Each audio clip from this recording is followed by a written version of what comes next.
visualization. For each and every asana, we're going to have a visualization. There is going to be japa, the internal repetition of mantras. There's going to be the external chant of the Shastra Pramana, the scriptural references for each and every asana. Then there's going to be weightlifting. So if you have weights available, keep them ready at the side of your yoga mat. The next component is avaranam, the sacred Rudraksha jewelry. Make sure you wear the Rudraksha jewelry that you have available throughout the asana sequence.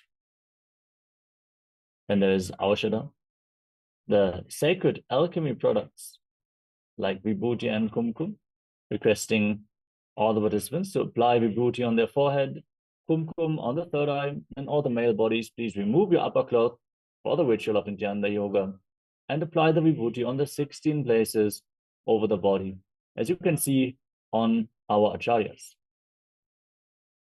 The next component is Mandala, which is the visual representation of the gods and goddesses. You can see in the background of our acharyas, we are projecting the Shri Yantra, which is the reflection of all the gods and goddesses. Mahadeva's very inner space, the macrocosmos condensed into a two-dimensional form for you to reflect. So whenever you have the opportunity, gaze at the Shri Yantra in the background of our acharyas. With this, we covered the components of Nityananda Yoga.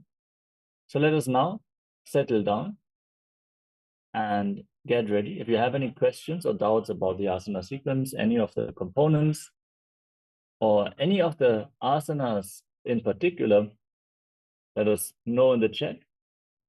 We would love to attend to all the questions that you have. And let us all get ready. Sit with our head, neck, and spine in a straight line. Bring the hands in Namaskara Mudra in front of the heart center. Close your eyes, take a deep breath. Visualize Swamiji in your inner space as we open this session with the Sadguru Vandanam. Nityanandam Paramasukadam Kevalam Jnanamurtim Bandvatitam Gagana Sadurisham Tatvamasyadilaksham Ekam Nityam Vimalamachalam Sarvadi Sakshi Bhutam Pavatitam Trigunarahitam Sadgurum Tam Namami. Next, we are going to invoke Paramashiva's presence by chanting the Shiva Mula mantra. Om Ham Haum Shivaya Namaha. Please follow along internally. Om Ham Haum Shivaya Namaha. Om Ham Haum Shivaya Namaha. Om Ham Haum Shivaya Namaha. Om Ham Haum Shivaya Namaha. Om Ham Haum Shivaya Namaha. Om Ham Haum Shivaya Namaha. Om Ham Haum Shivaya Namaha. Om Ham Haum Shivaya Namaha. Om Ham Haum Shivaya Namaha. Om Ham Haum Shivaya Namaha. Om Ham Haum Shivaya Namaha.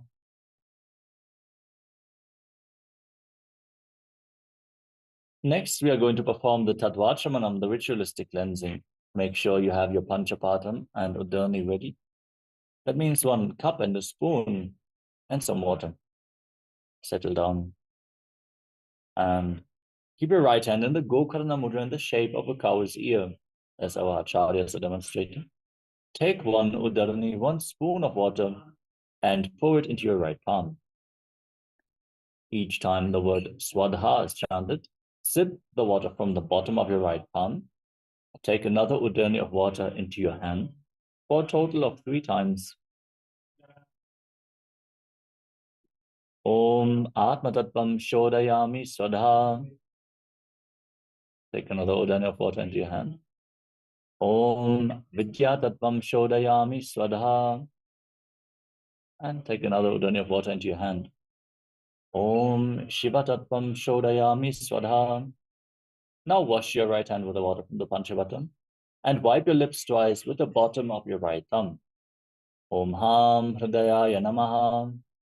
Wash your hand again. With index, middle, and ring fingers joined together, touch above the upper lip and below the lower lip. Then wash your hand again. With your index finger and thumb joined together, touch your right nostril and your left nostril. With your ring finger and thumb, touch your right eye, your left eye, your right ear, and your left ear. Then wash your hand again. With your little finger and thumb, touch your navel, your right chest, and your left chest. And with all the fingertips joined together, touch the crown of your head, the right shoulder, the left shoulder, and your heart center. Wash your hand again. Now clasp the right hand over the left and place both hands on the right thigh. Close your eyes. Sit with your head, neck, and spine in a straight line and make a sankalpa, a conscious resolution. Declare what you want to manifest as part of this ritual of Nityananda Yoga. Hold this visualization as we chant the sankalpa mantra. Om Mamopata Samasta Duritakshayadvara Bhagavat Shri Nityananda Paramashiva Prityatam Shri Nityanandeshwari Paramashiva Shakti Sameta Shri Nityanandeshwara Paramashiva Prityatam Cha Adya Purvokta Evam Guna Visheshena Vishishtayam Asyam Shupadidau Purna Arogya Yukta Didagatra Yogida Sharira Sityatam Paramashiva Shakti Avishkaranatam Nityananda Yoga Abhyasam Karishye. Now wash your right hand once more. Om Apa Upasprishya. And then place your Panchavatam and Udani aside, out of harm's way, so we can safely enter into this ritual of Nityananda Yoga without any disturbances.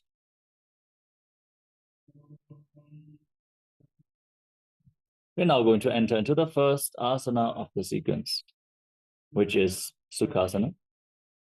In a comfortable cross-legged position with your head, neck, and spine in a straight line, place your hands on top of your knees in Bindu Mudra with index fingers and thumbs together, palms facing up. Visualize Lord Shiva in your inner space.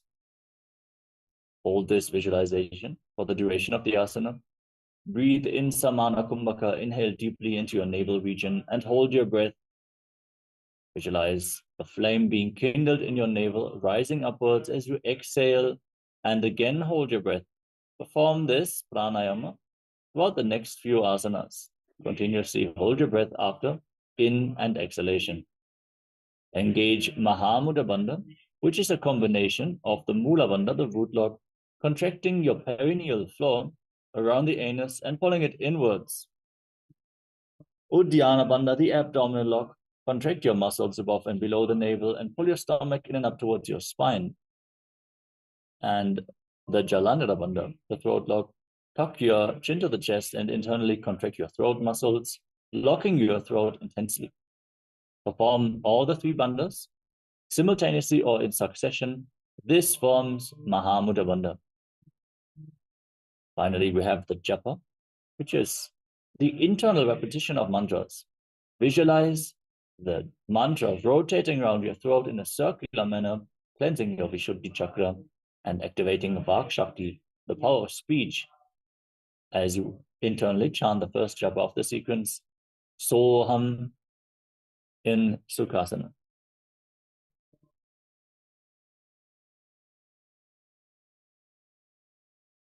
Sukhasana. Tat Sukhasanamityuktamashaktastat Samacharet Asanam Vijitam Yena Jitam Tena Jagatrayam.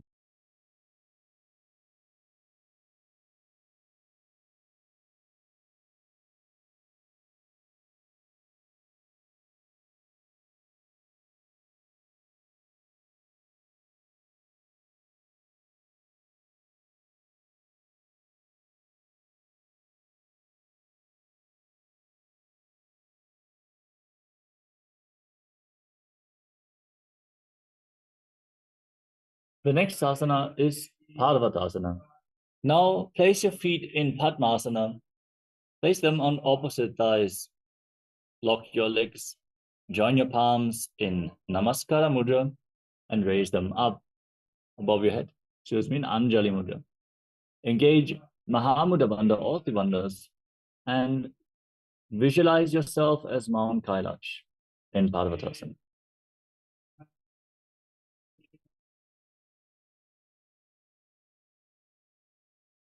Parvatasana. Athavakshye Mahadeva Parvatasana Mangalam Yatkritva Sthira Rupi Syat Shatchakradi Vilopanam. Alibhasana. Now extend your feet away from the body and join the soles of the feet together. Interlock your hands behind your back in Padashu Mudra and lean forward and down.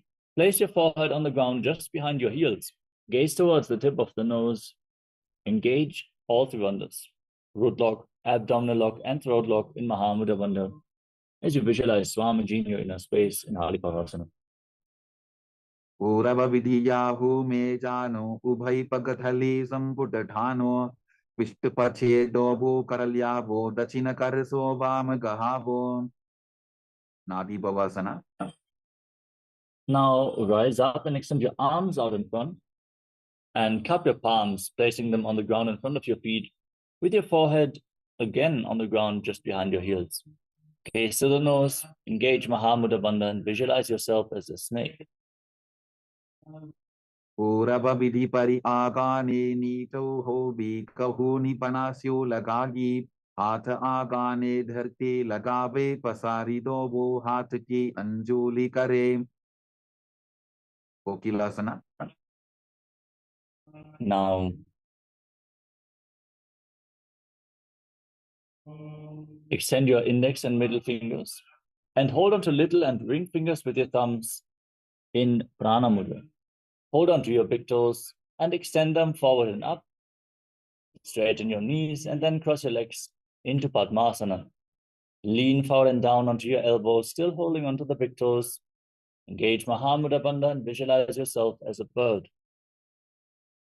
Athan Yadasanam Vakshye Yena Siddho Bhavennaraha Akasmad Vayu Sancharam Kokilakhyasanena Cha. Netyasana. Now stack your knees and ankles. Place one ankle on top of the opposite knee and the other ankle below the opposite knee. Hold on to opposite elbows and start rotating your arms in wide circles. Engage Mahamudra Bandha or Tribandhas. Gaze to the tip of the nose. Visualize Swamiji in your inner space, and every once in a while change the direction of the movement in Nityasana. Goda Bama Padaki Asama Hili Soja Dachicharana Kobara Lota Paripulpa Samoja Bama Padako Mahilo Bahuro Pulpatujana Tapari Goda Dachiki Ashabarali Dhana. Gajasana. Now place your palms flat on the ground in front of you and raise your hips up high.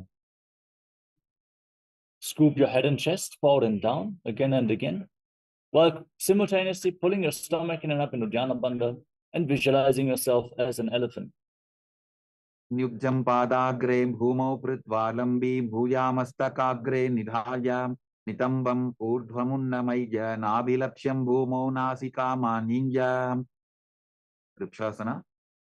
Now, with your hips up high, push one heel into the ground and lift the other heel up alternatingly. Pull your stomach in and up into Dhyana Bandha and visualize yourself as a bear. Ekaikam Padama Puncha Gajasanam Kuryat Trikshasanam Bhavati. Vaishasana. Now rise up and stand on the tips of your big toes if you can. Otherwise, stand on the tips of your toes. Pull your stomach in and up into Dhyana Bandha. With your hands at the chest in Hridaya Mudra with index, middle, and ring fingers joined together. Keep your elbows raised and visualize Swamiji in your inner space. Keshena Pada Yugalam Bandvatishte Dadho Mukha Athavaishya Bhakshe Yatkritva Satyavan Bhavet. Balalingasana. Now interlock your fingers from the... we are going to enter into Urdhva Janukarana. Stand in Arimandi with your heels together, toes pointing outwards and knees bent. Bring your hands to the chest, elbows raised. Then lift one knee up along the center of your body in a circular motion and follow along with the respective hand. Again and again, gracefully move your arms and legs in Urdhva Janakarana.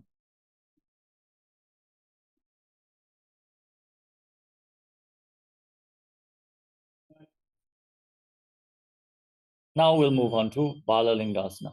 Now interlock your fingers from the outside in Sarva Shankari Mudra and raise one knee towards your chest. Pull it close with both hands. Engage Mahamudra Bandha, all three bandhas. Root lock, abdominal lock, and throat lock as you visualize yourself holding a baby.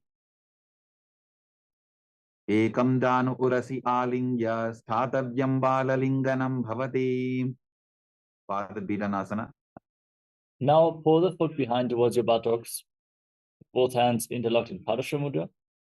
Engage Mahamudra Bandha, all three bandhas. And visualize Swamiji in your inner space. Stitvaikasmin padatale karabhyam veshtajettanam prishte samstapya yatvena padapidanamasana. Natarajasana. Now catch the sole of the foot from the inside and kick your leg back and up. As you lean forward and down, extend the other arm with the hand in Bindu Mudra, index finger and thumb together, and visualize yourself as Lord Nataraja. Uttana padam krauncham cha marichim virabhadrakam natarajam trikonam cha stangushta prasarane. Balalingasana. Now interlock your fingers from the outside in once more. Repeat Sarva Shankari Mudra. Pull the other knee towards your chest and engage all three bandhas as you visualize yourself caressing a baby in Balalingasana. Ekam janu urasi alingya sthatavyam balalingaram bhavati. Padabhidanasana. Now pull the foot behind towards your buttocks with your hands in Parasha Mudra. Engage all three bandhas and visualize Swamiji in your inner space. Stitvaikasmin padatale karabhyam veshtajettanam prishte samstapya yattena padapidanamasana. Natarajasana. Hold the sole of the foot from the inside, kick your leg back and up, and extend the other hand in Bindu Mudra, visualizing yourself dancing as Lord Nataraja. Uttana padam krauncham cha marichim virabhadrakam natarajam trikonam cha suptangushta prasarane. Tadasana. Next up is Ardha Chakrana from Arimandi position with your hands at the chest. Step the right foot behind the left and swing the right arm back and forth like a pendulum. Gracefully move your fingers one by one. Then place the hand over the nose and cross your ankles. Step the other foot behind and repeat the movement on the other side.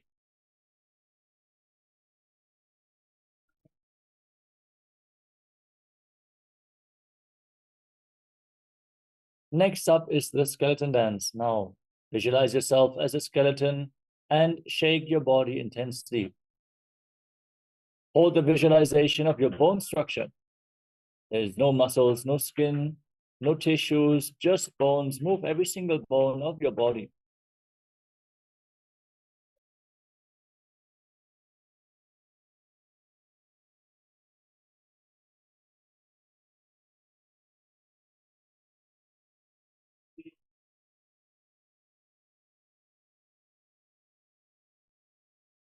Moving on to Karticina Karana from Adimandi position. Cross your arms over top of your head. Then rotate your body to one side and open up your arms over top of your head. Return to the center, cross the arms again, and open them up to both sides again and again.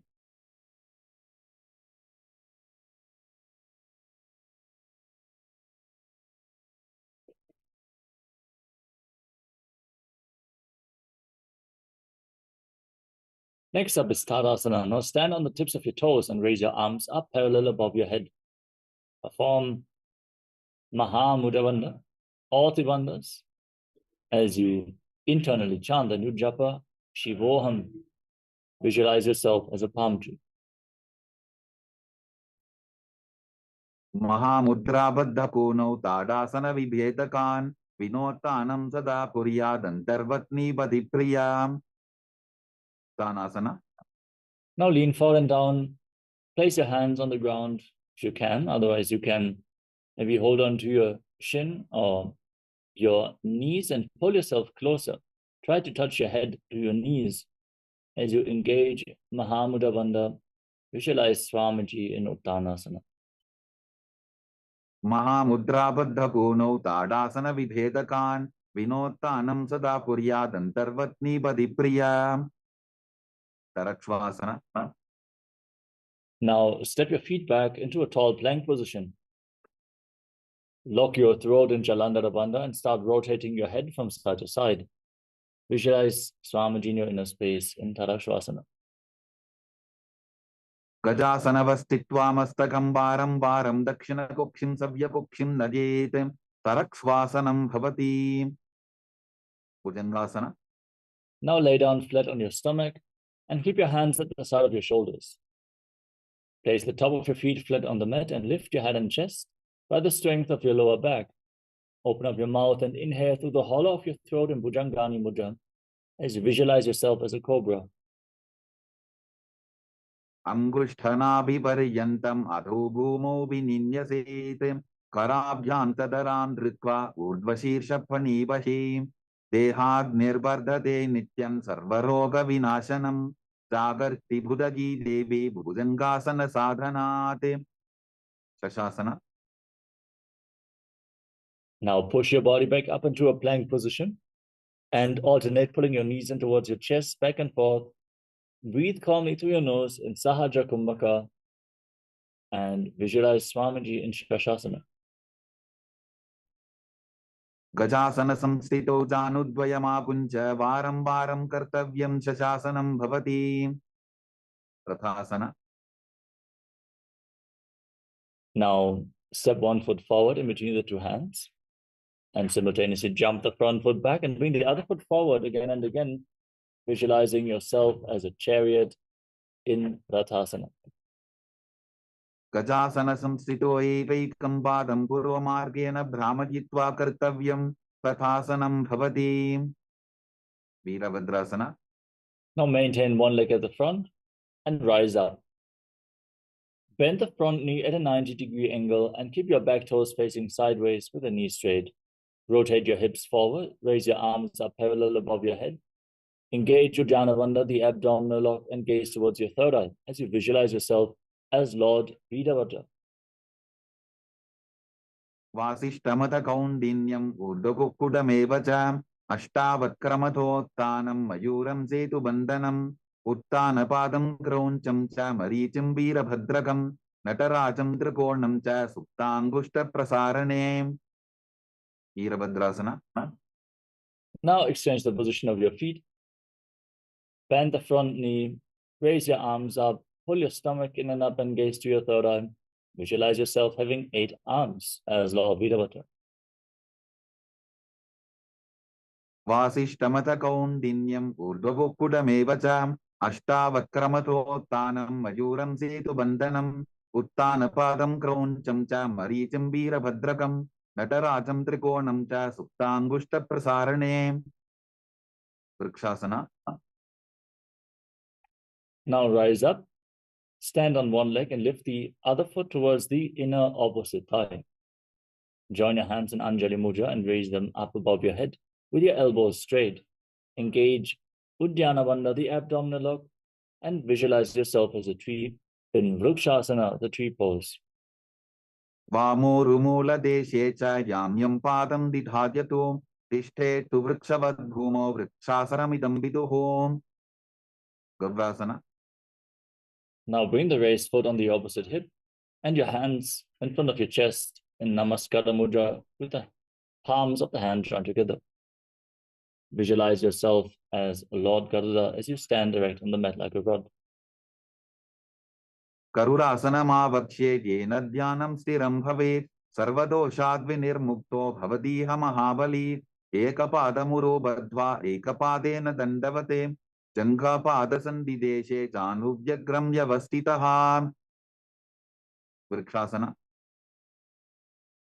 Now raise the other foot towards the opposite thigh. Bring your hands above your head, elbows straight. Pull your stomach in and up and embody the strength, stability, and groundedness of a tree in Vrikshasana. वामोरुमूलदेशे च यां यं पादं निधार्यतो तिष्ठेत्तु वृक्षवद् भूमो वृक्षासनमिदं विदुः. Varmasana. Now bring the right foot on the opposite hip and your hands in Namaskara Mudra in front of your heart center. Visualize yourself having big wings on your back as you visualize yourself as Lord Garuda. गरुरासनमावक्ष्ये येन ध्यानं स्थिरं भवेत् सर्वदोषात् विनिर्मुक्तो भवतीह महाबली. एकपादमुरो बद्ध्वा एकपादेन दण्डवते जङ्घापादसन्धिदेशे जानुभ्यग्रं व्यवस्थितम्. त्रिकोणासना. Now step one foot forward and the other foot far back. Back toes facing sideways, knees straight. Extend your arms out parallel to the ground and lean forward and down, placing one hand at the front foot and the other arm pointing up to the sky. Lift your head up and gaze up along the raised arm as you visualize yourself as a triangle. उत्तानपादं क्रौञ्चं च हरीचिं वीरभद्रकं नटराजं त्रिकोणं च सुप्ताङ्गुष्ठप्रसारणे. त्रिकोणासना. Rise up, keep your arms extended and lean down towards the other side. Rotate your feet and gaze up along the raised arm, visualizing yourself as a triangle in Trikonasana, the triangle pose. उत्तानपादं क्रौञ्चं च हरीचिं वीरभद्रकं नटराजं त्रिकोणं च सुप्ताङ्गुष्ठप्रसारणे. Now rise up. Once more, stand in Arimandi posture. Heels together, toes pointing outwards and knees bent. Bring your hands to the chest with the palms facing each other. Then raise one heel off the mat and stomp it down, lifting the other heel up and exchanging the position of your hands simultaneously again and again in Nikuttaka Karana.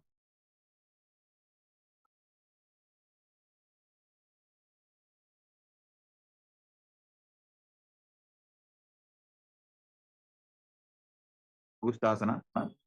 Now squat down, raise your heels off the mat and sit down on the raised heels. Keep your knees off the ground, joined together, and bring your hands in Namaskara Mudra in front of your heart center. Visualize Swamiji in your inner space and start buzzing like a bee on the inhalation and exhalation in Brahmari Kumbhaka. And internally chant the new japa Sadashivoham in Angushtasana. कबन्धासनमित्याहुः गोरक्षासनमेव च अंगुष्ठमुष्टिकं न्येयं ब्रह्मप्रसादितं तथा. सौरासना. Now extend one leg forward and keep your hands at the side of your body with the palms facing forward in Varamudra. Visualize Swamiji in your inner space in Saurasana. प्रसार्यैकं पादतलं संस्थापित्वेकपादकं. विदुननासना. With the leg extended, lean forward and down and catch the big toe of the front foot in Prana Mudra and hold onto the back heel with the other hand. Visualize Swamiji in your inner space as you continuously buzz like a bee in Brahmari Kumbhaka. गुल्फस्थितो पादमेकं प्रसार्य तत्पादाग्रं संस्पृशेत् तत्करेण गुल्फं चान्यं धारयेत् तत्करेण धूनं बेढं चाभ्यसेत् शोभयत्र. सौरासना. Rise up, extend the other leg forward and keep your hands at the side of your body, palms facing forward in Varamudra. Visualize Swamiji in your inner space as you gaze forward in Saurasana. प्रसार्यैकं पादतलं संस्थापित्वेकपादकं. विदुननासना. Now, once more, lean forward and down and hold on to the big toe of the front foot and the back heel. If you cannot hold on to the back heel due to the balance, you can place a hand on the mat at the side of your foot. Visualize Swamiji in your inner space in Vidunanasana. गुल्फस्थितो पादमेकं प्रसाद्य तत्पादाग्रं संस्पृशेत् तत्करेण गुल्फं चान्यं धारयेत् तत्करेण Dhunam Vedantabhyaset Shobhayatram Brahmajuram Kushasana. Now rise up and step the front foot in towards your body. Sit on raised heels and separate your knees slightly with your hands on top, palms facing up. Lock your throat in Jalandhara Bandha and fix your gaze in the space in between your hands as you visualize Swamiji in Brahmajurankushasana.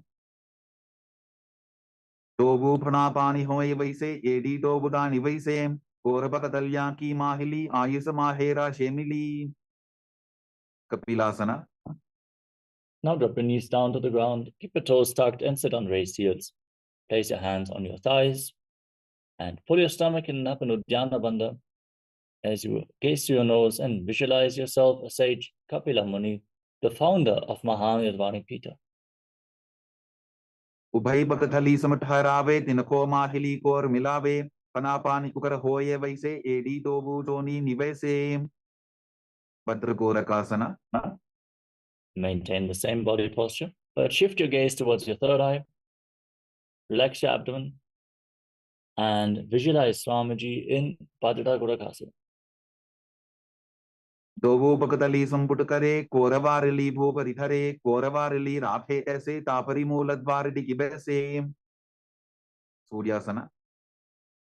Now again, raise your knees off the ground with the soles of the feet together and your knees wide apart.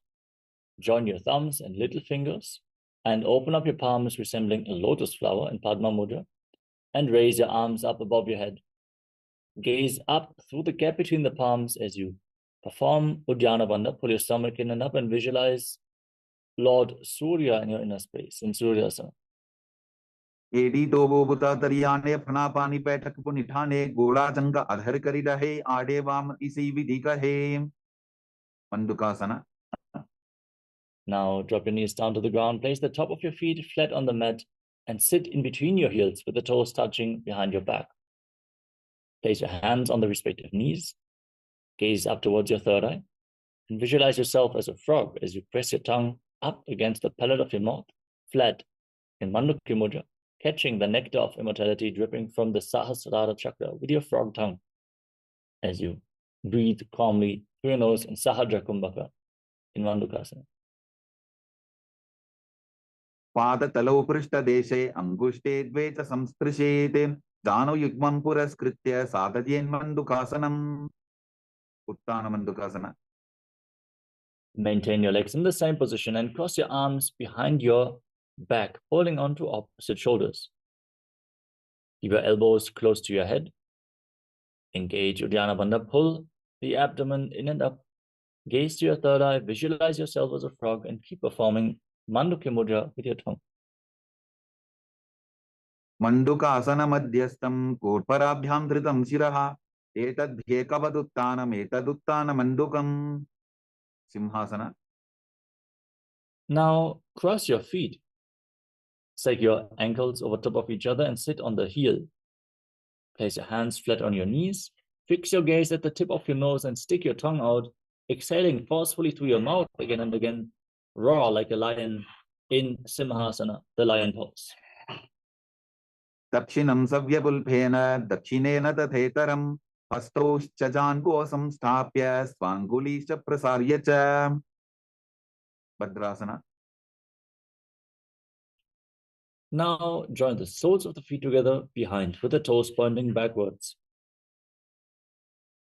Sit down on your heels and keep your knees wide apart as you cross your arms behind your back, holding on to opposite big toes in Prana Mudra with index and middle fingers. Lock your throat in Jalandhara Bandha, gaze toward the tip of the nose, and visualize Swamiji in your inner space as you return to buzzing like a bee on the inhalation and exhalation in Brahmari Kumbhaka in Bhadrasana. Gulbhau Tavrshana Syadho, Yukramena Samahitaha, Padangulshtau Karabhyam Cha, Tripata Prishta Deshataha, Kakabusandhyasana. Now place your feet flat on the ground, keep your knees raised, and bring your arms in between the legs and wrap them around the legs. Bring your hands behind your back and try to interlock your fingers in Parasha Mudra. Don't worry if you cannot touch opposite hands. Just push your torso in between your legs and try to reach for opposite hands. Gaze to the nose and visualize yourself as a crow in Kakabhushandi Asana. प्रथमे बेसको ठाने Dogu हाथ पकमी आने तिनको मोड़ी नल्या परिल्यावे पिष्टपछे काकसी करावे कानिपोवासना.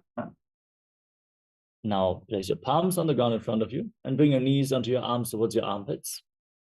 Raise your hips and lean forward, lifting your feet off the mat. Balance on your arms as you visualize Swamiji in Kanipavasana. आसन को गुण आशीर्षिता होगी तो आची होई कपाली आसना. We're now going to enter into the first inverted posture of the sequence.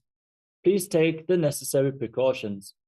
If you have any upper back or neck injuries, as well as high blood pressure or any other cardiovascular diseases, we request you not to perform the asana before you consult your doctor and ensure that this is safe for you to perform. Once you have the clearance, make sure that you use the support of a wall if needed. And we also request all the female bodies who are currently in pregnancy or suspect they might be pregnant not to perform any of the straining asanas, including inverted postures and especially forward bends. Take the necessary precautions for yourself, but also push yourself. Try to perform the asana. You can use the support of a wall or ask a partner to assist you in performing the difficult asanas.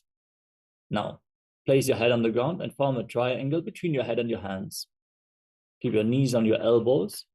Then bring your hips above the shoulders and extend your legs up straight into a headstand. Gaze towards the tip of the nose and visualize Swamiji in your inner space as you continuously buzz like a bee in Brahmari Kumbhaka in Kapali Asana.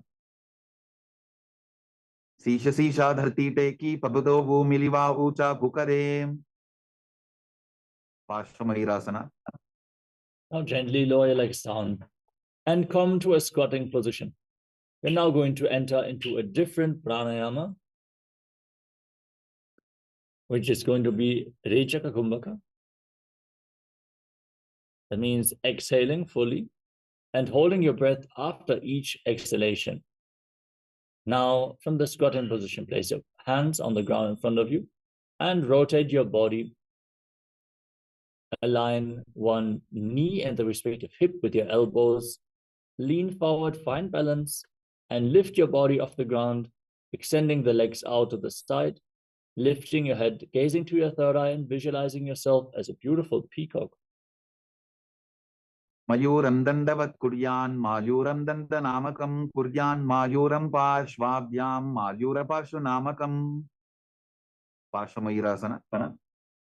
Now twist your body in the opposite direction. Again, lean on your elbows with knee and hip. Extend the legs out to the side. Gaze to your third eye and visualize yourself as a peacock. मयूरं दंडवत् कुर्यान् मायूरं दन्तनामकं कुर्यान् मायूरं पार्श्वाभ्यां मायूरपार्श्वनामकं बहिरागनाथासना. Now walk your hands forward and step your feet far back into a tall plank position. Then step 1 foot outside the respective shoulder in between the two hands. Push your hips forward, lift your head up and gaze towards your third eye, visualizing yourself as Lord Kalabhairava in Vairaganathasana. आसन को गुण पीति जायी बहिरागनाथासना. Now exchange the position of your feet. Step the front foot back and bring the other foot forward outside the shoulder in between the hands. Gaze up and visualize yourself as Lord Kalabhairava. आसन को गुण पीति जायी उन्मुख पीठासना. Now place your forearms on the ground with both feet back. From the plank position, raise your hips. Try to bring your heels to the ground. Lift your head and gaze towards your third eye, visualizing Swamiji in Unmukha Pitasana. भून्निष्ठौ जानुनी हस्तौ चतुष्पदममान्मुखम् उत्थापिताङ्घ्रियुगलकटिस्थलमभिरुक्का. Vasishthasana. Now rise back up onto your hands and rotate your body. Lift one arm up to the sky. Gaze up along the raised arm. Keep your arms aligned and your body straight as a plank. As you keep your core engaged intensely, visualize yourself as sage Vasishtha in Vasishthasana. ऊर्ध्वकुक्कुटवासिष्ठमरीचिहलमत्स्यकं परिवृत्तिं चोदरस्य विविधं धनुरासनम्. Vasishthasana. Now, place the other hand on the ground. Lift the opposite arm up. Gaze up along the raised arm. Engage your core. Visualize yourself as sage Vasishtha. Exhale and hold your breath after the exhalation in Rechaka Kumbhaka in Vasishthasana. ऊर्ध्वकुक्कुटवासिष्ठमरीचिहलमत्स्यकं परिवृत्तिं चोदरस्य विविधं धनुरासनम्. Anjaneyasana. Relax. Now come to a seated position and extend your legs forward. Bring your hands underneath the buttocks with the palms facing upwards. Lock your throat in Jalandhara as you gaze to your nose and internally chant the new japa Paramashivoham, visualizing yourself as Lord Hanuman in Anjaneyasana. डोबो करकी ube हथेली कोरवारली मैले बेली सो आगाने भूपरिदाशे महाने अंगुली मिलिराशे. Paschimottanasana. Now lean forward and down and hold on to your big toes in Prana Mudra with index and middle fingers. Engage Mahamudra Bandha, all three bandhas, and visualize Swamiji in Paschimottanasana. Leave a small gap in between your heels in this asana. जानु परिललाटन्तु पश्चिमं तानमुच्यते येन केन प्रकारेण सुखं धार्यं तजायते. Ugrasana. Rise up and slightly separate your knees as you interlock your hands around your neck and lean forward and down, trying to bring your head in between the knees. Elbows outside the legs. Engage Mahamudra Bandha, all three bandhas, and visualize Goddess Kali in your inner space in Ugrasana. स्वपाणिभ्यां दृढं धृत्वा जानुपरि शिरोन्यसेत आसनोग्रमिदं प्रोक्तं भवेदनिलदीपनं देहावसानहरणं पश्चिमोत्तानसंज्ञकं ययेत् तदासनं श्रेष्ठं प्रत्यहं धारयेत् सुधीः. Varichiyasana. Now step one foot in towards your body.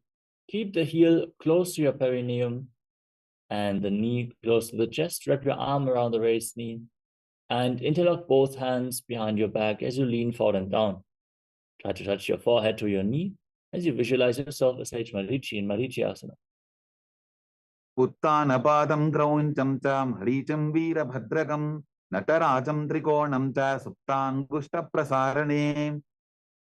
Mahamudrasana. Now drop the raised knee to the side. With the heel pressed against the perineum, lean forward and down and hold onto the front foot with both hands. Engage Mahamudra Bandha, all three bandhas. Gaze to your nose, exhale and hold your breath, and visualize Swamiji in Mahamudrasana. Mahamudram pravakshami tantresvin mama vallabhe yam prapya siddha siddhim cha kapiladyah puragataha. Varichiyasana. Now exchange the position of your feet. Step the other foot in towards your body. Keep your knee raised, wrap your arm around the leg, and interlock both hands behind your back as you lean forward and down and visualize yourself as Sage Marichi. उत्तानपादं क्रौञ्चं च हरीचं वीरभद्रकं नटराजं त्रिकोणं च सुप्ताङ्गुष्ठप्रसारणे. Mahamudrasana. Now drop the raised knee down, keep the heel against the perineum and lean forward and down. Hold onto the front foot and engage Mahamudra Bandha as you gaze to your nose and visualize Swamiji in your inner space. Mahamudram pravakshami tantresvin mama vallabhe yam prapya siddha siddhim cha kapiladyah puragataha. Bhadrasana. Now join the soles of your feet together in front of your body and interlock your hands around your toes. Pull your heels in towards your perineum and push your knees to the ground. Try to touch your knees to the mat if you can. Gaze up towards your third eye and visualize Swamiji in Patrasana 2. गुल्फौ तवृषणस्याधः सीवन्त्याः पार्श्वयोः क्षिपेत् पादपार्श्वे तु पाणिभ्यां दृढं बद्ध्वा सुनिश्चरम्. Valipavasana. Now slightly extend your feet away from the body. Keep your toes together and separate your heels. With your hands on the respective knees, lock your throat and gaze to the tip of the nose. Visualize Swamiji in Valipavasana. पूरवचर पिड़चोक कख्यो सोई वाही विधि चोकी जे सोई यामे AD भिन्न जराशे अंगुल 8 अंतरो राशे. Donyasana. Bring your feet back in towards your body with the soles together. Hold on to the soles of the feet with all 10 fingers. And then lean forward and down. Place your forehead on the ground and your elbows as well as you gaze to your nose and visualize Yoni Mandala, the visual representation of Devi Paramashiva Shakti in Jonyasana. दोगो बगदली संपुट करे AD मेड़ के ढिंग दरे अर्धहात को अंतर राशि लीलाट बकथलियां उपरदाशे. बिडकी पवसना. Now rise up, extend your feet away from the body, extend your arms out to the side and lean forward and down, placing your forehead on the ground just behind your heels. Gaze towards your nose and visualize Swamiji in your inner space. Continuously breathe in Rechaka Kumbhaka.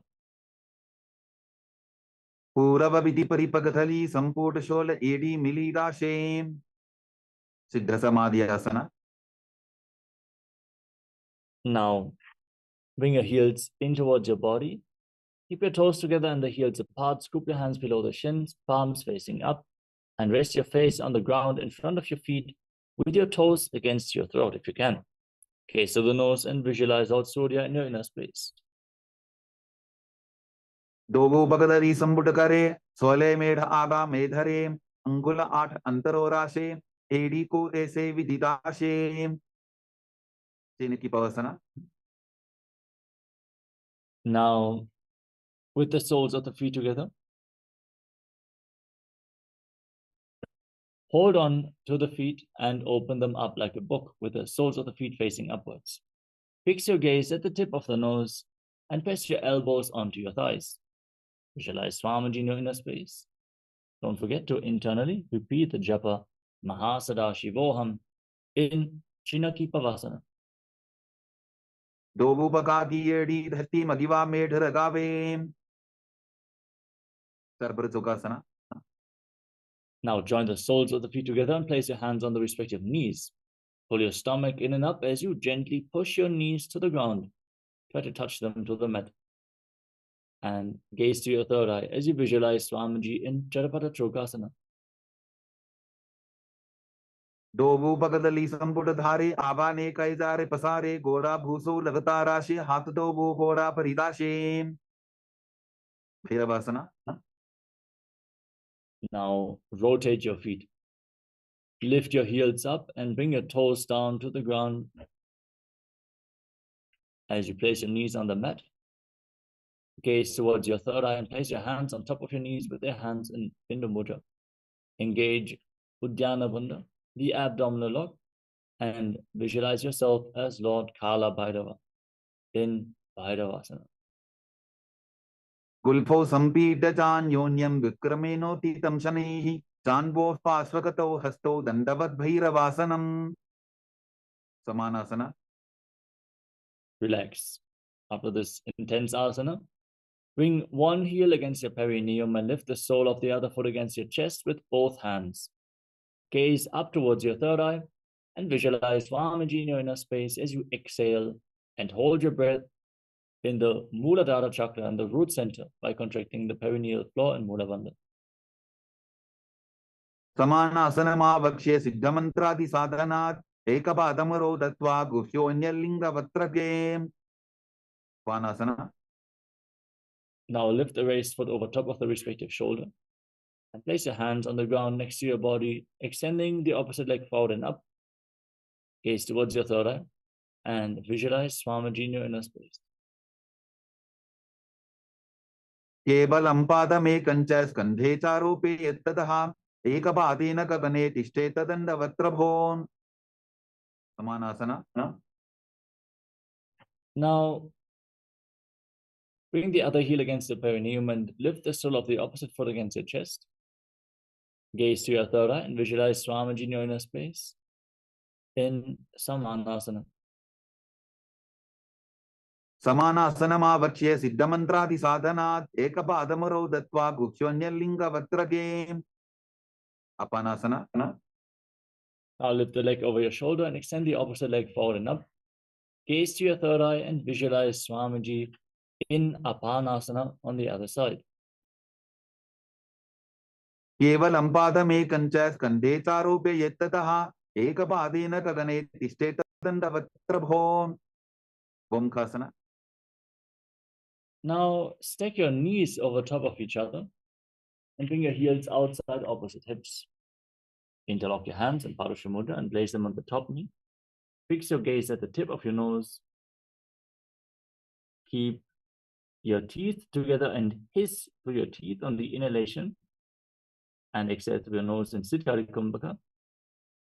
As you internally chant the new japa Om Nityanandoham, visualize a cow, visualize the face of a cow, Gomukha in Gomukhasana. If you have any questions about any of the components, if you need support in performing any of the asanas, let us know in the chat so we can individual needs. Sabve dakshinabulphanto prishtaparshvin yojayetem dakshine titata sadyam gomukham yatham. Anasuyasana. Now, hold on to the respective big toes in Prana Mudra and pull your stomach in up in Uddiyana Bandha. Gaze towards your nose and visualize yourself as Rishika Anasuya in Anasuyasana. दक्षिण गोडो नीचे उठाने बाबों ताके ऊपर आने गोडा संधि मिलावे भारी आडा पद बुनी दे संधि पसारी Anusuyasana 2. Now interlock your hands behind your back and bring your chin over the knees.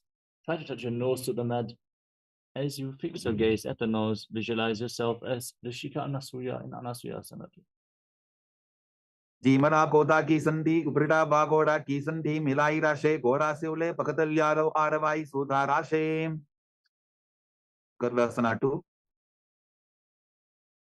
Now place the right foot flat on the mat and bring the left heel against your perineum, knee on the ground. Place your hands on the respective knees and gaze towards the tip of the nose as you visualize Lord Garuda in your inner space. Visualize yourself as Lord Garuda in Garudasana 2. Davo Bakamori Yedi Bahila Vilpamula Saide Naradasana. Now raise your perineum and sit on the opposite heel. Interlock your fingers around your neck and twist your elbows outside the raised knee as you gaze to your third eye and visualize yourself as sage Narada in Naradasana.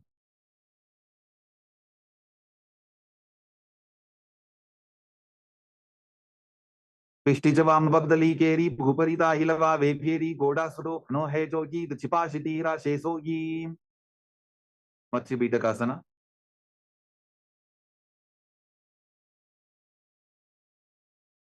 Now bring the left foot on the right thigh.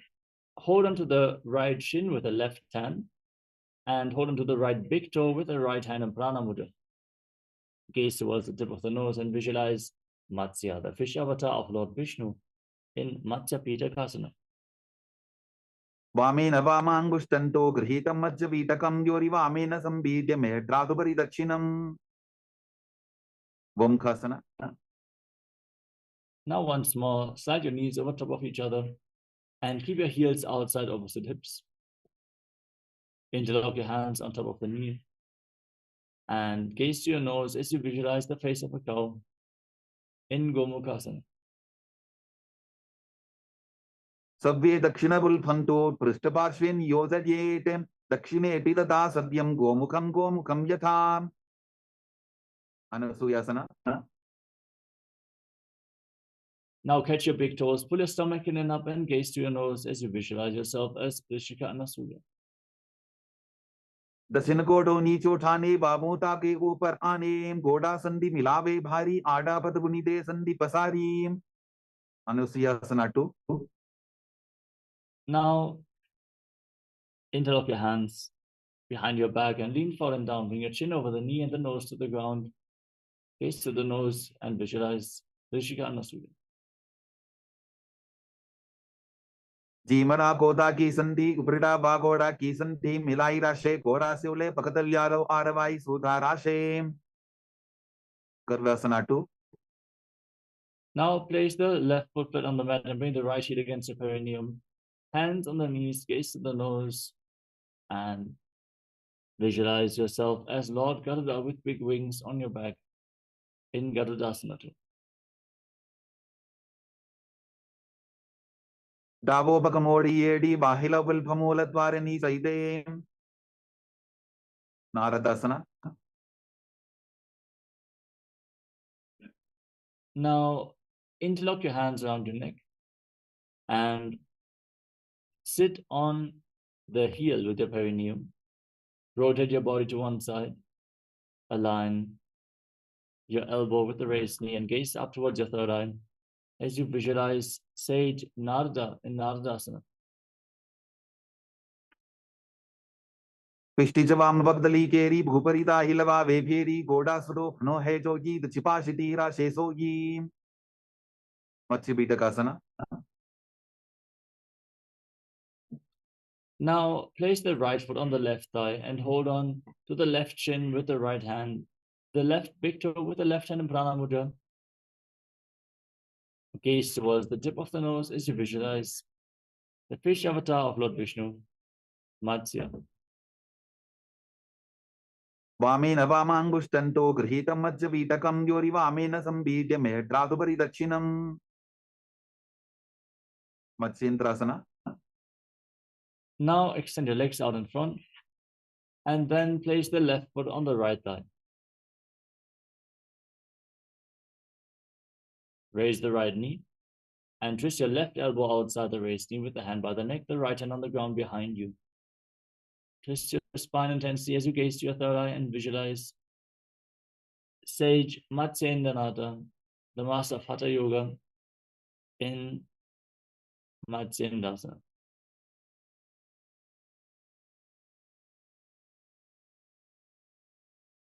उदिरं पश्चिमाभासं कृत्वा तिष्ठति यत्ततः नम्राङ्गं वामपादं हि तत्क्षचानुपरिन्यसेत्. Ubasana. Now extend the front hand down towards the foot and hold onto the big toe in Prana Mudra. Place the other hand on the respective ear. Rotate your back, gaze towards your third eye, and visualize yourself as a camel. आसन को गुण झोलो जाए. मत्स्येन्द्रासना 2. But now place your hand from the ear to the ground and behind you. Keep holding onto the front foot and gaze towards your third eye, visualizing Sage Matsyendranath. सेन्द्रपीठं दडर प्रदीप्तिं प्रत्यन्दर पन्दल खण्डनास्त्रम् अभ्यासत kundalini प्रबोधं दण्डस्थिरत्वं हि ददाति पुंसाम्. मत्स्येन्द्रासना. Now extend your legs out in front and repeat the sequence on the other side. First, rotate your right elbow outside the raised knee with the hand by the neck and the other hand on the ground behind you, gazing to your third eye in Matsyendrasana. उदिरं पश्चिमाभासं कृत्वा तिष्ठति यत्ततः नम्राङ्गं वामपादं हि तत्क्षचानुपरिन्यसेत्. Ubasana. Now extend the front hand down to the foot and hold on to the back ear with the other hand, visualizing yourself as a camel in Kubasana. आसन को गुण झोलो जाए. मत्स्येन्द्रासना 2. Now place the hand from the ear to the ground behind you and gaze towards your third eye, visualizing Sage Matsinunata. वत्सेन्द्रपीठं दृढरप्रदीप्तिं मृतेन्दरपन्दलखण्डनास्त्रम् अभ्यासतत्कुण्डलिनी प्रबोधं दण्डस्थिरत्वं हि ददाति पुंसाम्. Padmasana. Now place your feet on top of opposite thighs. Sit with your legs locked, hands on the knees. Engage Mahamudra Bandha or the Bandhas and gaze to your nose. Visualize your Lord Shiva as you. Breathe in Sitali Kumbhaka through your rolled up tongue. Exhaling through the nose and internally chanting Om Nityananda Mahasadashivoham in Padmasana. Asanam dvidham proktam padmam vajrasanam tatha urdhvorupai dhatte ubhe padatale yatha. Padmasana 2. From Padmasana, now cross your arms in front of your body and hold on to opposite big toes. Lock your gaze at the tip of your nose and visualize yourself as Goddess Parvati, the consort of Lord Shiva. उत्तानौ चरणौ कृत्वा ऊरु संस्थौ प्रयत्ततः ऊरु मध्ये तथोत्तानौ पानी कृत्वा तु तादृशो. Kukkutasana. Now bring your hands through your legs, with your legs still in Padmasana.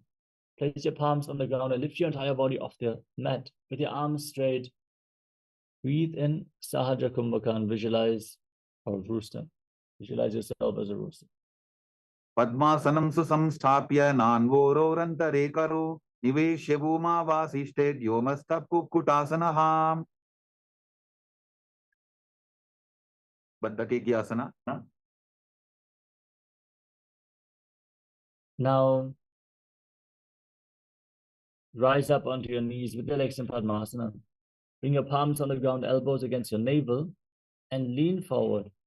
Find balance and lift your knees off the mat as you visualize Swamiji in your inner space. धरामवष्टभ्यकरत्वेन तत्कूर्परिस्थापितानाभि पार्श्वः उच्चासनो दण्डवदुत्थितर्खे मायूरमे तत्र वदन्ति पीठं मयूरं पद्मकं कुर्यात् बद्धके कीति कथ्यते. मयूरासना. अथ वक्ष्ये महादेव मयूरासनमुत्तमं भूमौ निपात्य हस्तौ द्वौ कूर्परोपरि देहकम्.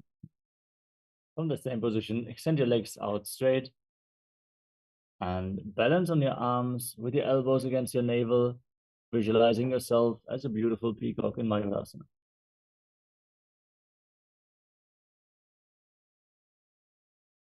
Now relax. Lay down on your stomach and interlock your hands around your neck. Place your forehead on the ground as you rotate your feet so the toes are pointing outwards and the heels are touching the mat, visualizing yourself as a crocodile in Makarasana.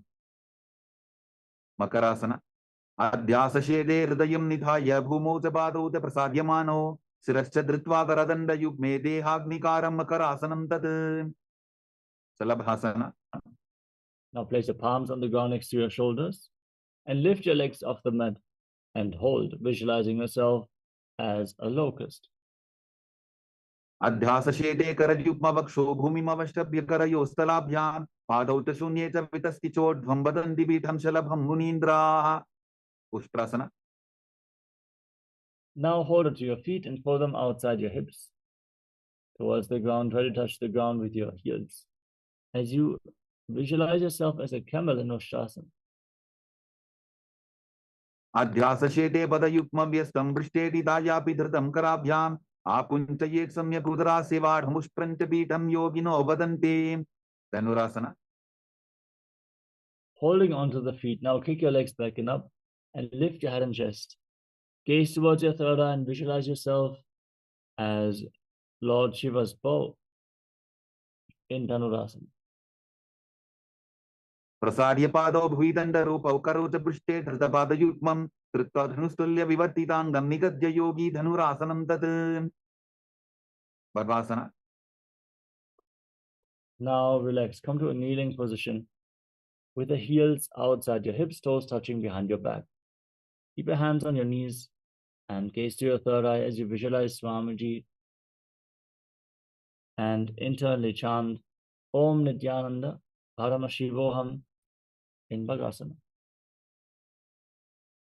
उल्टा मोड़ी बाबतो वही से बहुरोच विधि करे एक से पावन महिला बुलबुल होबु कुला पाशितीला वेसोबु वही आसन. We're now going to enter into another inverted posture. Set yourself up in front of a wall for support if needed. Now lean forward and place your forearms on the ground, elbows shoulder width apart. Interlock your fingers and place your head in between the hands. Raise your hips and lift your body off the ground, supporting your balance with your arms. Gaze to the nose and visualize Swamiji in Gohyasana. तो वो हाथ की कहुनी जोगी पुनः कलाई जाने दो ये shirshasana. From the same position, now extend your legs up straight and gaze to your nose, breathing calmly, cleansing your body intensely as you visualize Swamiji in Shirshasana. विपरीतं मण्डलं तद् विधैव विदितं हिनः दण्डासनं दिदा प्रोक्तं विपरीतोपवेशने कोड्यासना. Now gently lower your legs down and come to a seated position with your legs extended forwards. We're now going to enter a sequence of rapid exhalations through the nostrils in Vastika Kumbhaka. Pull your stomach in and up and push the air out of your body again and again as you visualize Swamiji in your inner space and hold onto your calves, extending your legs forward and up. Try to bring your legs as vertically as possible in Podhyasana. दो वो हाथ पक बाहर आने गोरा तरे काकसी ठाने अंगुष्ठ पिंडली लगता धरे चरण उभे आकाश दिशी करे परिभाषना. Now bring your hands behind your back and hold onto opposite shoulders. Keep your legs raised, gaze to your third eye and visualize yourself as a mace. उत्तानशयनं कृत्वा पादौ मिलित्वा प्रसाद्याय नितम्बं भूमौ स्पृष्ट्वा हस्ताभ्यां कन्दरां बद्ध्वा नौकासना. Now extend your arms out in front, parallel to the ground. Keep your legs raised, gaze to your third eye and visualize yourself as a bow.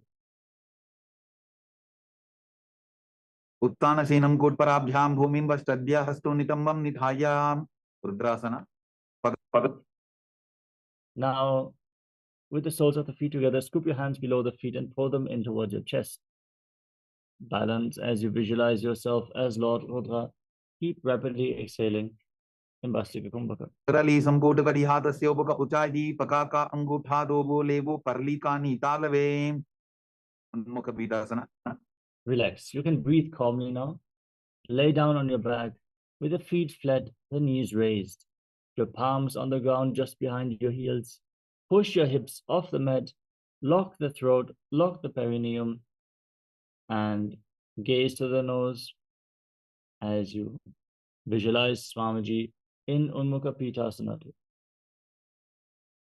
ऊर्ध्वे च जानुनी कृत्वा छवित्वोर्ध्वमुखं तथा उत्थाप्य हस्तौ तिष्ठेतु पीठ उन्मुख नामके शवासना. Now lay down flat on your back with your hands at the side of the body, palms facing up.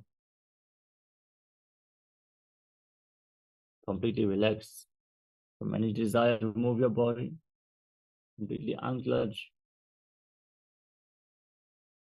Pause fully. Pull the Kundalini Shakti up along your spine from the Muladhara all the way to the Sahasrara Chakra. In Shakti Chalan Mudra, churn the awakened energy within your body and relax as you visualize that your body is dead and Swamiji, the Supreme Pontiff of Hinduism, is liberating you. Internally chant the Mahavakya Om Nityananda Paramashivoham in Shivasana.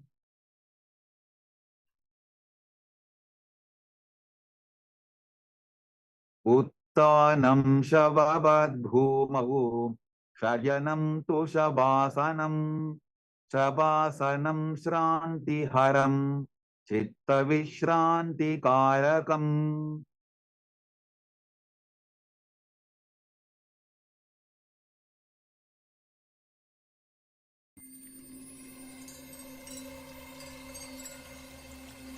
I welcome you all with my love and respect. Let you all open all your three eyes. Om Nityananda Paramashivoham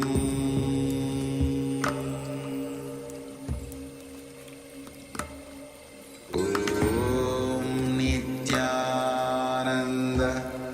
Paramashivoham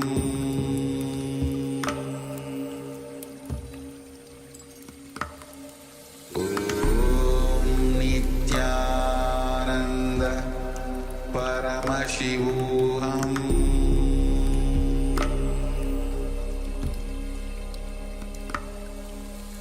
Om Nityananda Paramashivoham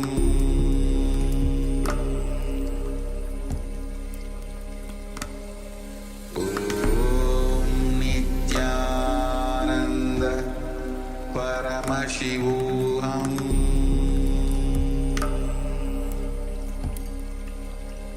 Paramashivoham Om Nityananda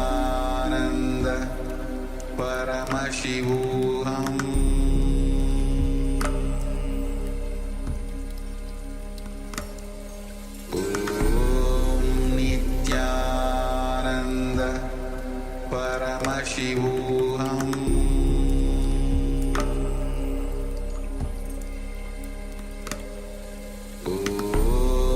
Nityananda Paramashivoham Paramashivoham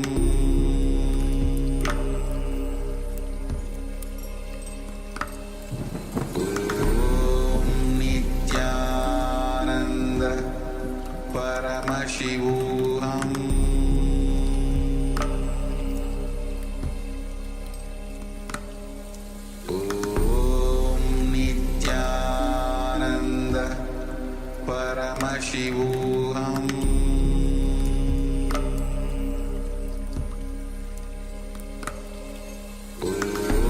Om Nityananda Paramashivoham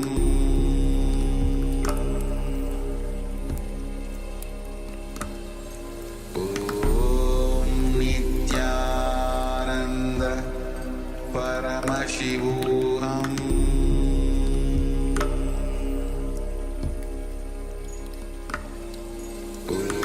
Om Nityananda Paramashivoham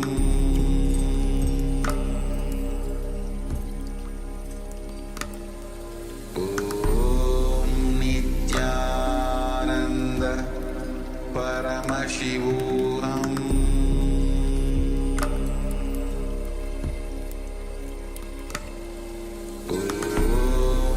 Nityananda Paramashivoham Om Nityananda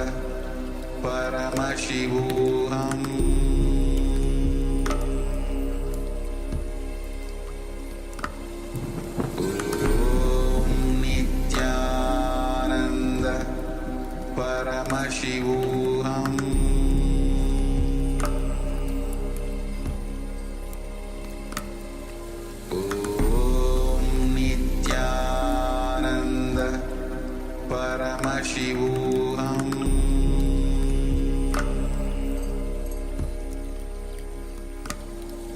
Om Nityananda Paramashivoham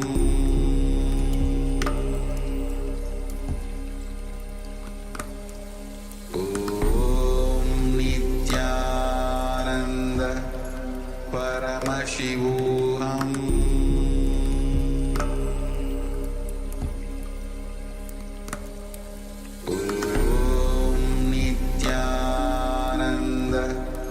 Paramashivoham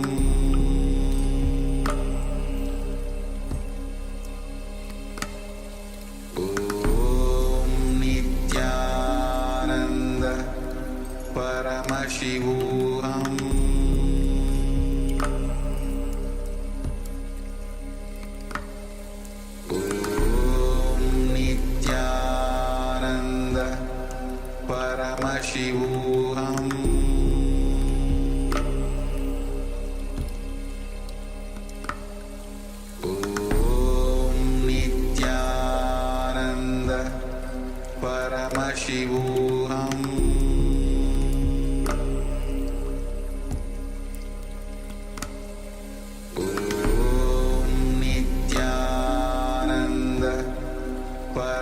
Paramashivoham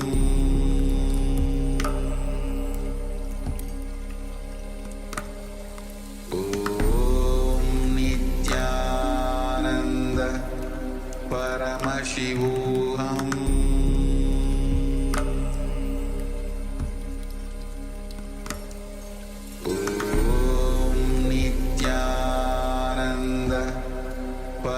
Paramashivoham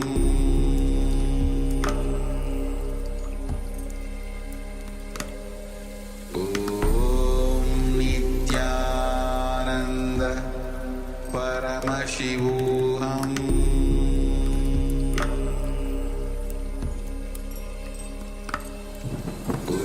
Om Nityananda Paramashivoham Paramashivoham Om Nityananda Paramashivoham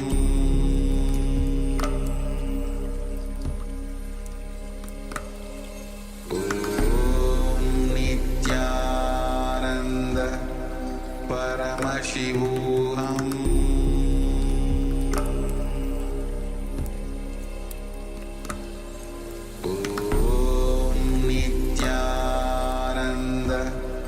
Paramashivoham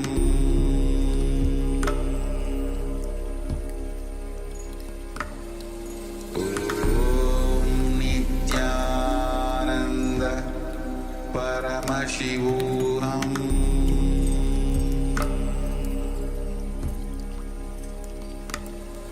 Om Nityananda Paramashivoham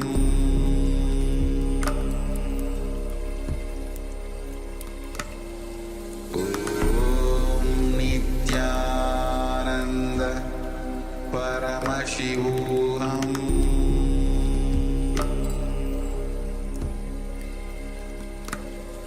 Om Nityananda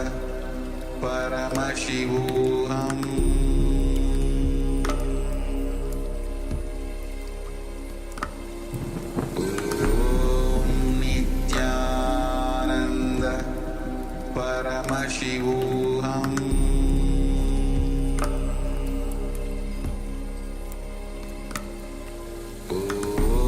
Om Nityananda Paramashivoham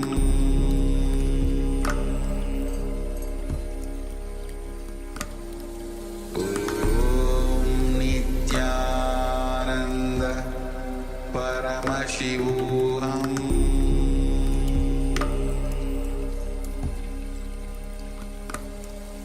Om Nityananda Paramashivoham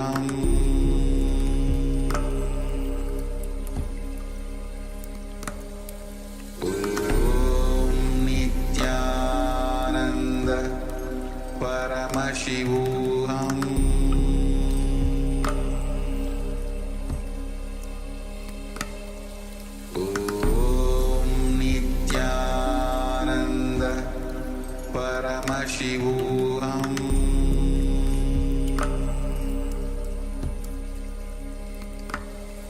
Om Nityananda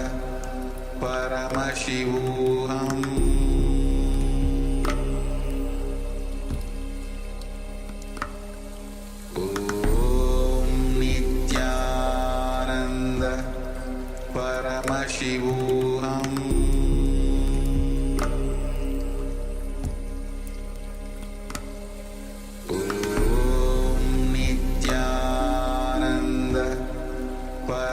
Paramashivoham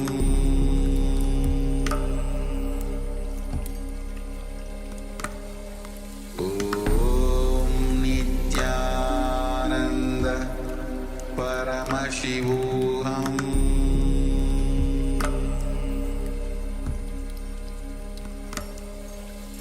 Om Nityananda Paramashivoham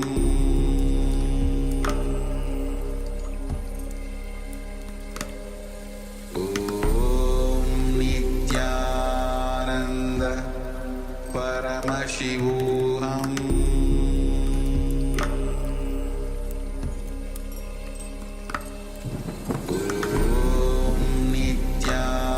Nityananda Paramashivoham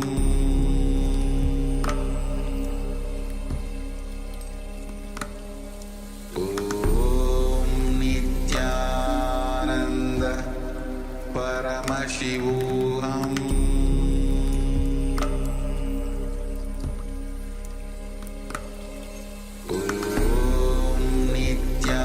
Nityananda Paramashivoham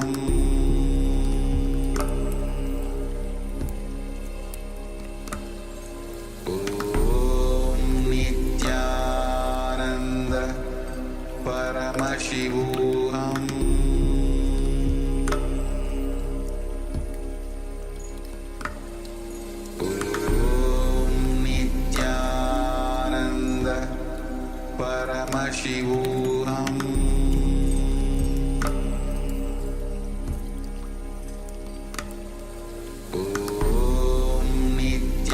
Nityananda Paramashivoham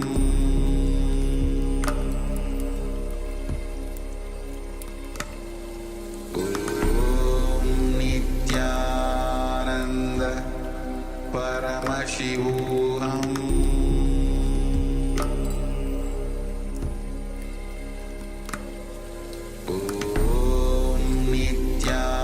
Nityananda Paramashivoham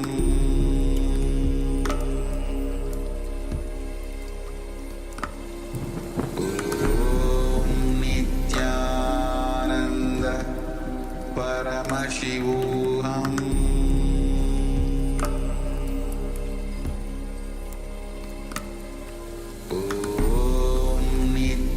Nityananda Paramashivoham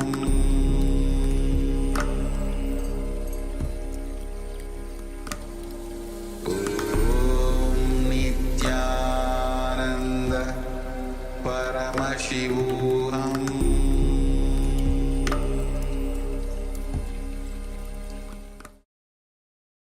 Now, slowly return to your physical body.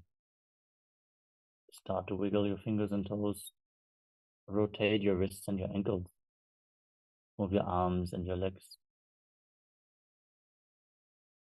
Pull your knees up towards your chest. And circle them with your arms and rock your body from side to side. Slowly return to a comfortable seated position.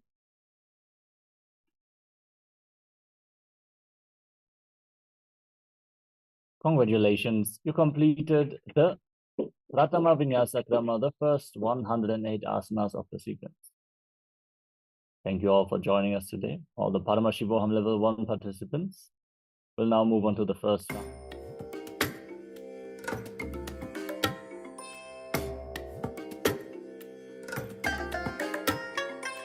I bless you all.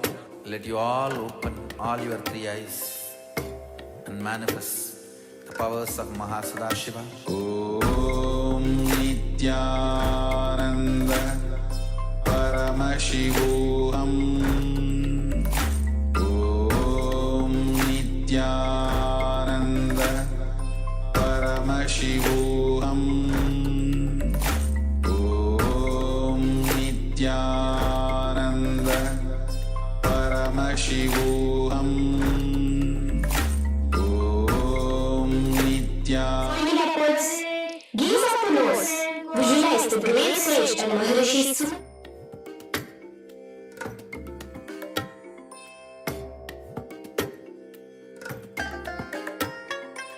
I bless you all. Let you all open all your three eyes and manifest the powers of Mahasadashiva. Om Nityananda Paramashivoham. Om Nityananda Paramashivoham. Om Nityananda Paramashivoham.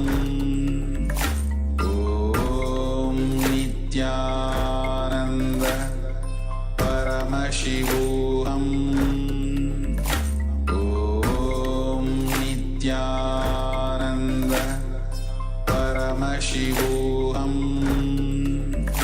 Om Nityananda Paramashivoham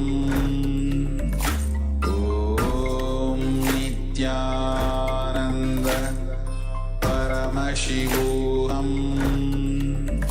Om Nityananda Paramashivoham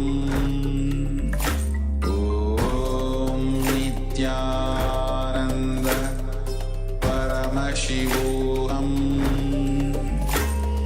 Om Nityananda Paramashivoham Om Nityananda Paramashivoham.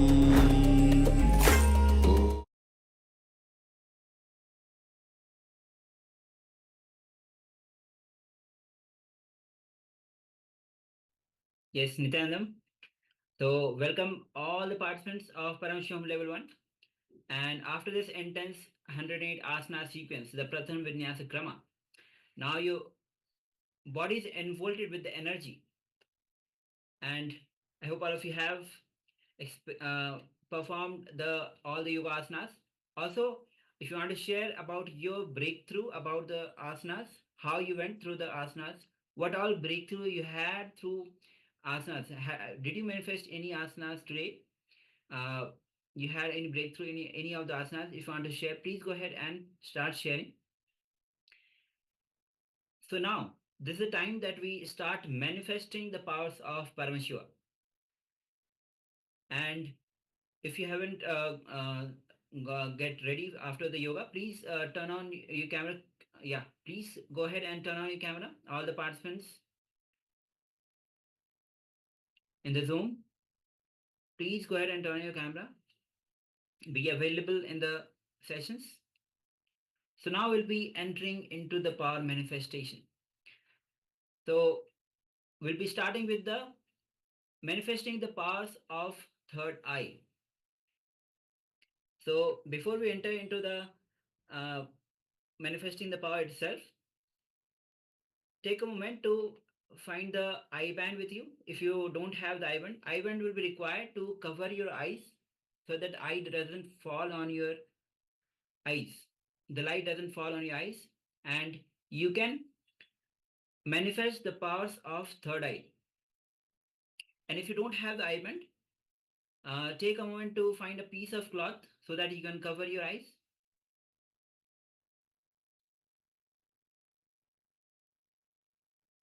Okay, so now we'll be entering into the Shastra Pramana of manifesting the powers of third eye.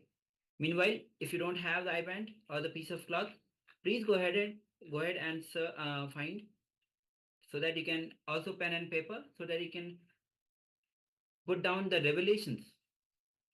So let's enter into the Shastra Pramana. Shastra Pramana is basically the scriptural reference to manifest the powers of third eye. Kapalantarmano yasya tishthanmilitalochanaha kramena manasodhayat lakshaye lakshamuttamam. Paramashiva gives the translation of this verse as, by fixing the mind on the inner space within the crown center and sitting stably without any movement, having the eyes closed in succession, by that stability of the mind and the inner space, through the power of third eye, one directly sees the ultimate goal, Lakshyam, by having the vision beyond the sight that reveals any object or place, attaining the space of oneness with the source, Paramashiva. So let's get ready. All of us will be entering into manifesting the powers of reading, seeing picture blindfolded. So I request all the participants, if you haven't covered your eyes with eye bands, please go ahead and cover your eyes with eye bands. When we start manifesting the powers of third eye, it starts from the oneness.